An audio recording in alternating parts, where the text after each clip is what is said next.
বলবে না। মা, আপনি নিরুমাকে বুঝিয়ে বলেছেন? কি বলবো আর কাকেই বা বলবো? তার আদরের ভাইপো এতদিন বাদে সে ঘরে ফিরেছে, সে একটি কথা তাকে বলবে না গো।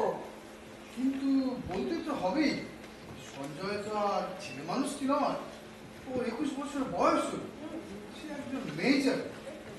তারপর আবার এতে এত বিষয় সম্পত্তি, ব্যবসা, তারও তো সমান অংশীদার। পারে ও বাবা, কোন একটা কিংবদন্তিকে মাথা বন্দুকের সঙ্গে করে ঢুকেছে, আর তারা সারাদিন তাল বেতাল বাজনা বাজিয়ে যাচ্ছে, আর কোনোদিনই তাদের হুঁশ নেই বাবা। হুঁশ কি করে থাকবে মাসিমা, হুঁশ কি করে থাকবে? সর্বক্ষণ নেশায় ভূত হয়ে থাকলে হুঁশ কি করে থাকবে? নেশা? হ্যাঁ, নেশা, ড্রাগস, আধুনিক যুগের অভিশাপ বলতে পারে। আমি তো বাবা কিছু বুঝতে পারিনি। আমি দেখেই বুঝেছি। সঞ্জয় ফিরে আসার পর আমার সন্দেহ হয়েছিল, তারপর আমি নজর রাখছি। আসলে ওই বন্ধুটা ও সর্বনাশ করছে। আর ওদের কথা কি জানেন? এই ড্রাগ অ্যাডিকশন, মানে এই ওষুধ খাওয়ার অভ্যেস একবার হয়ে গেলে তার চক্কর থেকে বেরিয়ে আসা অসম্ভব। এটা একটা না অভিশপ্ত পরিবার।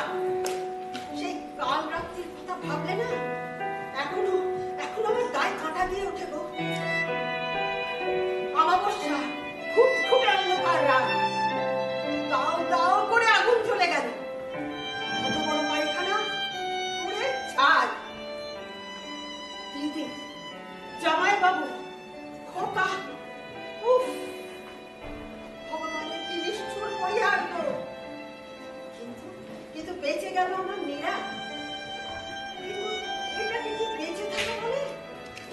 তার সারা শরীর না আগুনে ঝলসে গেছে, আর চোখেও সে দেখতে পায় না। তবে হ্যাঁ, মনের জোরে সে এখনো চালিয়ে যাচ্ছে। এই যা। সবই তো জানি মাসিমা। বিশুকাকা, হ্যাঁ মা। আপনার সঙ্গে দু একটা কথা ছিল। মাসিমা, তুমি একটু স্লিপটাকে পাঠিয়ে দাও, আমি ততক্ষণে বিশুকাকার সঙ্গে দু একটা দরকারি কথা বলি। ঠিক আছে মা, আমি পাঠিয়ে দিচ্ছি, তুই বল। বিশুকাকা, আপনি কলকাতায় ডক্টর সনদ লাহিড়িকে একটা ফোন করুন। সনদ লাহিড়ি? সে তো বিখ্যাত সাইকিয়াট্রিস্ট। হ্যাঁ, আমার কথা বলবেন। আমি চাই উনি আসুন, সঞ্জয়কে দেখুন। তারপর যদি উনি মনে করেন তখন উনি ওনার নার্সিং হোমে সঞ্জয়কে রেখে অবজার্ভ করবেন। মানে যারা ড্রাগ অ্যাডিক্ট। হ্যাঁ, তুমি জানো এই সঞ্জয় বইটুই খায়? তোমাকে কে কে কে কে কে বলেছে? কেউ বলেছে নিশ্চয়ই, তা না হলে আমি জানবো কি করে। তবে এটা কিন্তু আপনার আমাকে বলা উচিত ছিল বিশুকাকা। বলতে পারিনি মা, তোমাকে আর নতুন করে দুঃখ দিতে চাইনি। আমি জানি তো তুমি কত আশা করে বসে আছো ওর পথ ছিল। দুঃখ আর পাই না বিশুকাকা। যাকে আপনি যদি চা বাগানের ব্যাপারে কি ব্যবস্থা নিতে যাচ্ছেন সেটা কিছু করবেন না, দু একদিন থাক। আমি চাই সঞ্জয় যখন এখন সাবালক হয়েছে তখন আমাদের এই বিষয়, সম্পত্তি, ব্যবসার ব্যাপারে আমরা দুজনে মিলেই ডিসিশন নেব। আমি একলা কোনো দায় দায়িত্ব আর নিতে চাইছি না। বেশ, তুমি যা ভালো বোঝো। তবে সঞ্জয়ের যা অবস্থা। সেই জন্যই তো বলছি ডক্টর সনদ লাহিড়িকে এক্ষুনি একটা কল। বেশ, তাই হবে। ভালো হয়ে আসে, সে বিয়াদবি করবে, গুলি করে দেখ, খুলি উড়িয়ে দেবো। সরে যা আমার সামনে থেকে। এই এক ঝামেলা মা, তোমার কাকাকে আমরা সামলাতে পারছি না। টাকা টাকা টাকা করে আমাদের প্রাণ ঝালাপালা করে দিচ্ছে। এখন তো আবার শুনছি এই বাড়িতেও জোর করে ঢুকছে। ওকে নিয়ে কি যে করা যায়। এই যে সবার নারীরা এইখানে লুকিয়ে বসে আছে, শোনা ভেবেছ আমার হাত থেকে নিস্তার পেয়ে যাবে? টাকা ছাড়ো শোনা, নইলে কি করবে? নইলে যা কর আমি তাই করবো। ঝামেলা আমি একদম পছন্দ করি না। ঝামেলা করবো না, আমার টাকা সব মিটিয়ে দাও, হাত মেরে গুড বাই বলে চলে যাবো। ও ভাই, তোমার পাওনার টাকা তো এখানে কিছু আর নেই, কেননা তোমার বাবা তোমাকে দেখছো, কিন্তু কেন করেছো, কেন কেন করেছো? আমার দাদা শালা ছিল গুড়ি গুড়ি বয়, বাপের চরণামৃত খেয়ে দিন শুরু করতো, পড়াশোনা করতো। আমি সব করিনি, আমি পাহাড়ি মাল খেতাম আর ওই চা বাগানের মেয়েগুলোর সঙ্গে দিন রাত কাটাতাম। দাদা সারা বাবার কানে কি লাগালো, সব সম্পত্তি নিজের নামে লিখে দিল, আর আমাকে করে কুকুর মেলার মতো তাড়িয়ে দিল। অমর, এইসব পুরনো কাসুন্দি কেন ঘাটছো? এই কথা তো সবাই জানে। না, সবাই জানে না, ওই সারা ভগবান ও তো কান ভাঙানো যায় না। হাতে নাতে পাপের ফল পড়ল, পুড়ে মরল সপরিবারে। আর আর যে বেঁচে রইল ওই তোমার মালিকা, আমার ভাই নিরাশের অন্ধ। চুপ করো, চুপ করো। চোখে দেখতে পায় না, বাপ দাদার সম্পত্তি সব পাঁচ বুঝে লুটে পুটে খাচ্ছে, আর তুই তুই সারা ধর্মপুত্র যুধিষ্ঠির, কিন্তু শয়তান নাম্বার 1। কাকাবাবু কি হচ্ছে কি? বিশু কাকা কতদিনের পুরনো লোক, সেই বাবার আমল থেকে সব কিছু দেখাশোনা করছে। উনি না থাকলে তো তুমি বলো, আমার বয়স হচ্ছে, এত দায়িত্ব নিয়ে আমি কি কাজ করতে পারি? তোমার কাছে কতদিন থেকে ছুটি চাইছি, কিন্তু ছুটি নেবই বা কি করে? আমার কর্তব্য ভেবে তোমার বাবার স্মৃতি স্মরণ করে ছুটি নেই বা কি করে? কি করে নেবে? যেটুকু পড়ে আছে তা নিজের গব্বায় না থাকে কি করে নেবে? অন্ধ মেয়েটা দেখতে পায় না, কিন্তু আমি তো অন্ধ নই, আমি সব দেখতে পাই, আর আমি তোমায় দেখে নেবো। কাকাবাবু আসতে বলো, সঞ্জয় শুনতে পাবে। সঞ্জয়ের কথা বলবো? ওই সারা সঞ্জয় এই বাড়ির নাতি বাড়ি ফিরে এসেছে। বাহ বাহ, সব সম্পত্তির মালিক। এক মিনিট বুড়ির পর বুড়ি, গেজার পর গেজা, আর সে চমৎকার এ সম্পত্তির মালিক, আর আমাকে পাহাড়ি মাল খেতা বলে তেজপুত্র করা, তাহলে ওকে তেজপুত্র করা হোক। কাকাবাবু বলছি তো, চুপ করো, সঞ্জয় শুনতে পাবে। আমার বয়ে গেল, আমি ওর খেয়াল করি না।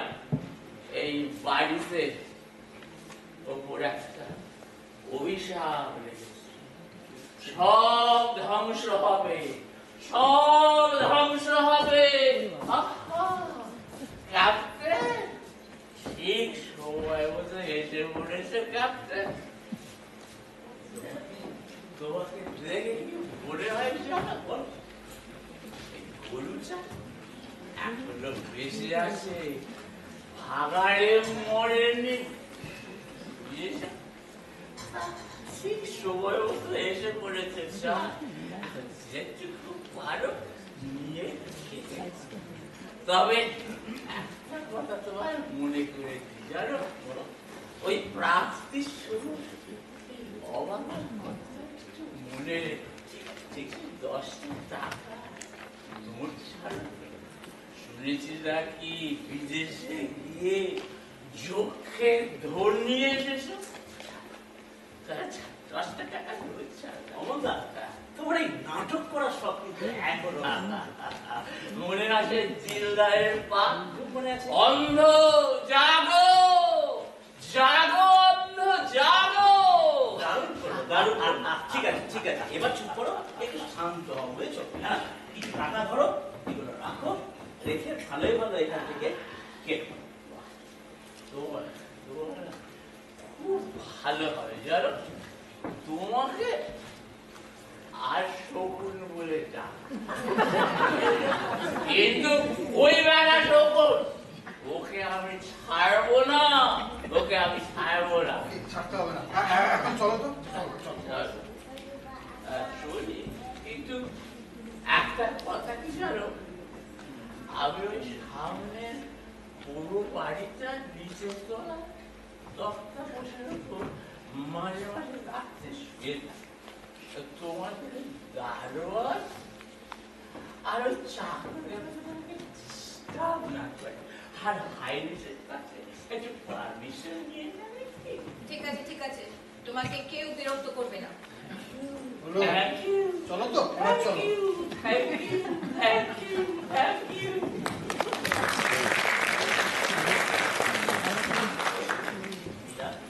বলো। আমার তো কোনো ধারণাই ছিল না তুমি এই অবস্থার মধ্যে আছো। আমাকে তো অন্তত একবার জানাতেও তো পারতে। কোথায় জানাবো? তোমার ঠিকানা তো আমার জানা ছিল না। তোমাকে তো আমি কম করে 4-5খানা চিঠি দিয়েছি, কিন্তু কোনো জবাব পাইনি। চিঠি? না, তোমার চিঠির কথা কেউ তো আমায় বলেনি। আর তোমাদের- চিঠি এসে থাকলেও কেউ আমাকে পড়েও শোনায়। তোমাদের এত বড় অ্যাক্সিডেন্ট হয়ে গেল, ট্র্যাজিক ফায়ার অ্যাক্সিডেন্ট, আমি তো জানতেই পারিনি। জানো, তোমাদের অ্যাক্সিডেন্টটা হওয়ার নয় ঠিক মাসখানেক আগে আমি দেশ ছেড়ে চলে যাই। হ্যাঁ, আমি জানি নিরঞ্জনদা, তুমি বলতে বিদেশে যাবে টাকা রোজগার করতে, প্রতিষ্ঠা পেতে। এছাড়া আর উপায় কি ছিল বলো নীরা? তোমার দাদার আমি একই কলেজে পড়তাম, আর সেই সূত্রেই তোমাদের পরিবারের সাথে আমার পরিচয়। আমি ক্রমশ জড়িয়ে পড়লাম, বলতে পারো তোমার সাথে পরিচয় হওয়ার পর থেকে। হ্যাঁ, সে কতদিন আগেকার কথা। তখন আমি মেডিকেল কলেজের ছাত্রী। ভেবেছিলাম ভালো করে পাশ করে বেরিয়ে ডাক্তারিটা করব, দরকার হলে উচ্চশিক্ষার্থীর জন্য বিলেতেও যাব। কিন্তু বিয়ের কথা ঠিক ভাবিনি। আমি কিন্তু হাল ছাড়িনি নীরা। আমি আমার মনের কথা তোমার দাদাকে বলেছিলাম, ও খুব খুশি হয়েছিল।